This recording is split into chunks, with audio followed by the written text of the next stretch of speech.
Cuplikan episode sebelumnya, Lord Hanli telah mengetahui identitas dari orang-orang yang menyerang kakek Xiaozhen. Setelah itu dia menemui yang katanya master praktisi. Melihat Lord Hanli, dia memohon ampun dan mengakui kalau yang dia lakukan hanya menipu saja. Karena bagi manusia fana, seorang kultivator immortal walaupun tingkat kultivasinya terbilang rendah, tapi tetap saja akan diagung-agungkan bahkan oleh seorang kaisar ataupun raja.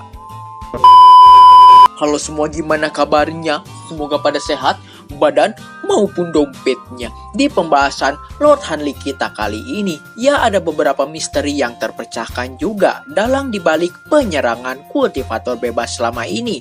Walaupun belum terungkap juga untuk apa kultivator bebas ini diculik, tapi gua masih meyakini kalau mereka diambil untuk dijadikan tumbal menaikkan basis kultivasinya. Oke, kita langsung aja merekap alur cerita Donghua, A Record of Mortal Journey to Immortality season kedua. Check it out. Melanjutkan episode sebelumnya yang katanya master praktisi Wu Sanxing masih memberi hormat pada Lord Hanli. Bahkan dia mau memberikan secara cuma-cuma teknik pengendalian api miliknya. Hanli melihat kalau Wu Sanxing ini sering keliling dunia karena dia sangat tahu tentang dunia ini. Karena Lord Hanli ini orangnya baik hati dan gak suka memanfaatkan orang lain. Dia bersedia menukar teknik pengendalian api Wu Sanxing dengan pil untuk meningkatkan kultivasinya. Tentu saja disambut bahagia oleh Wu Sanxing. Jarang-jarang bisa bertemu orang sebaik Hanli di dunia kultivasi ini. Wu Sanxing meminta pada Hanli sebuah pil untuk meningkatkan kultivasinya yang sedang mengalami kemacetan peningkatan. 由前辈成全。 Dua buah pil naga kuning diberikan pada Lord Hanli setelah mengetahui kalau Wu Sanxing ini ternyata bukan sekutu manajer Wang. Hanli memberi dia sebuah misi, kalau berhasil akan diberi hadiah dari sekte Gunung Lingzhou. Seperti biasa Lord kita ini selalu bersikap hati-hati, padahal dia berasal dari sekte lembah Wang Feng. Wu Sanxing diminta memata-matai muridnya dan manajer Wang. Jika terjadi sesuatu, segera melaporkan pada Lord Hanli. 要为本座监视一二，本座怀疑他们与魔道有染。若有异动，立即向我回报。 Beberapa hari kemudian di kediaman keluarga Qin, terlihat Hanli yang sedang mencoba mempelajari teknik penghilang aura pemberian Xiao Cui. Karena masih belum memahami teknik ini, Hanli berniat mempelajarinya nanti.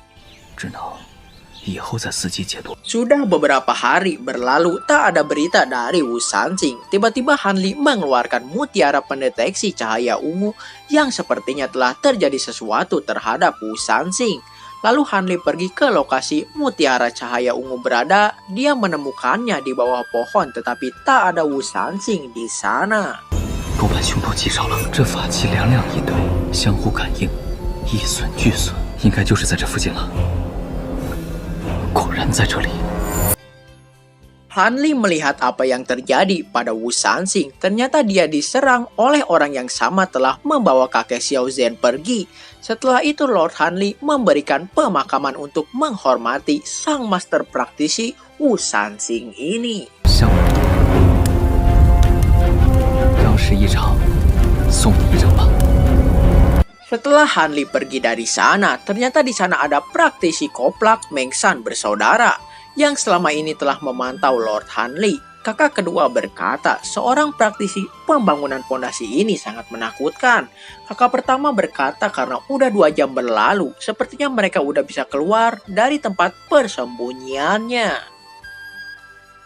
Melihat kekuatan penghancur yang ditimbulkan Lord Hanli, Mengshan bersaudara memutuskan untuk segera pergi. Tapi ternyata Lord Hanli masih berada di sana. 各位，想去哪儿啊？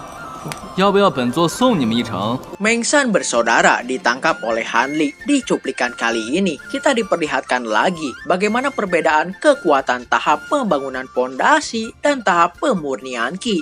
Lord Hanli dengan mudah mengalahkan mereka berempat tanpa menggunakan artefak sakti miliknya.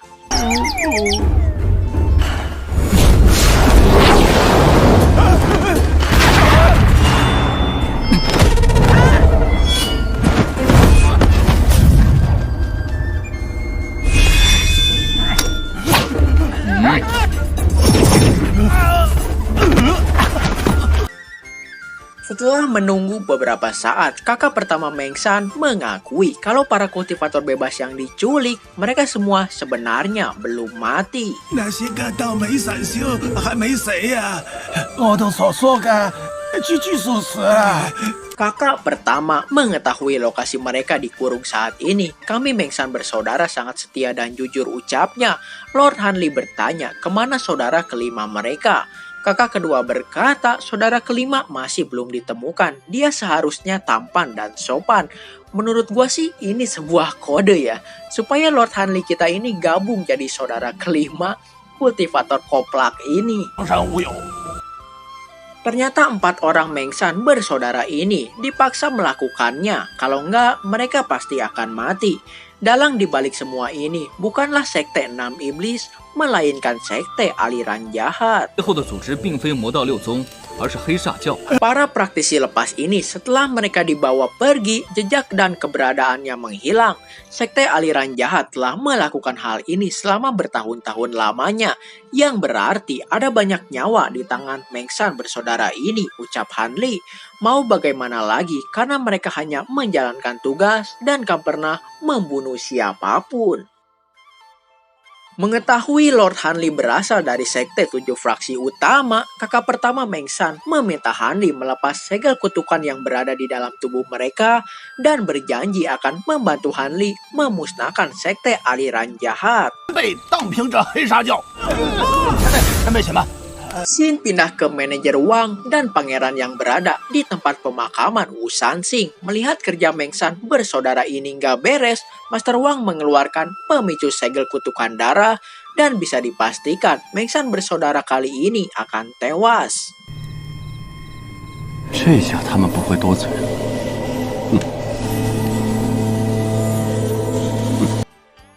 Menurut manajer Wang, ini salah pangeran yang menyerang Wu Sanxing. Mau bagaimana lagi karena ini semua efek samping dari metode kultivasi ekstrim yang digunakan sekte aliran jahat. Manajer Wang berkata, pikiran pangeran ini terlalu labil, jadi sangat mudah terpengaruh oleh efek samping latihan dia. 你老头背后还有人。 Orang ini bisa bertarung dengan 4 sekaligus, sepertinya berada di tahap pembangunan pondasi, ucap manajer Wang. Manajer Wang bertanya apakah pangeran kecil mengungkapkan identitas dia ketika menyerang Wu Sanxing. Tentu saja pangeran kecil ini nggak melakukan hal bodoh semacam itu. Tapi jika ada seseorang yang menyelidikinya, pasti tak akan bisa untuk disembunyikan, ucap pangeran. Ketua sekte jahat sedang melakukan terobosan kali ini, jadi dia nggak bisa turun tangan langsung. Sangat penting bagi praktisi pembangunan pondasi mengolah esensi darah. Jadi Master Wang meminta pangeran kecil nggak bertindak gegabah seperti ini lagi. 太过敏感。 Manajer Wang berniat menyelidiki orang di balik semua ini. Kemudian dia berniat meminta bantuan praktisi 4 penjaga darah untuk membunuh Lord Hanli. 再请4大血士出手，围杀了便是。 Ternyata Meng Shan bersaudara ini nggak mati karena untungnya ada Lord Hanli yang melepas segel kutukan darah mereka. 4 bersaudara ini langsung mengucapkan rasa terima kasihnya pada Hanli. 好了，都起来吧。 正在造小老儿莫此难忘啊！谢小仙师。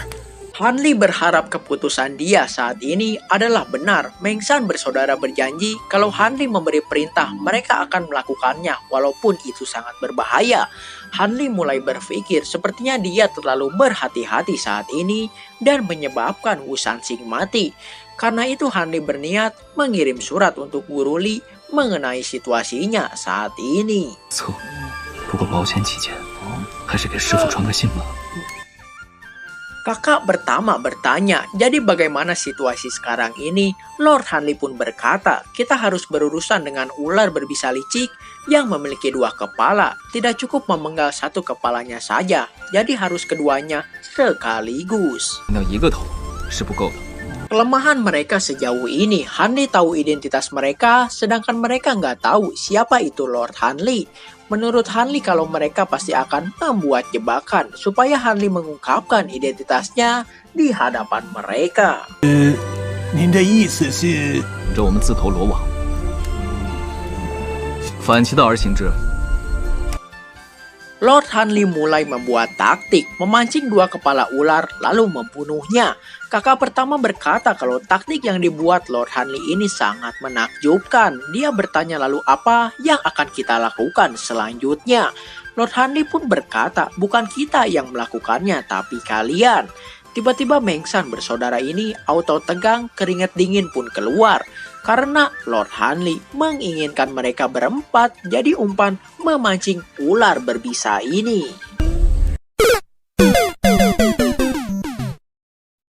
Oke, jadi segini dulu aja untuk pembahasan video kita kali ini. Sampai jumpa di video-video saya selanjutnya. Bye-bye.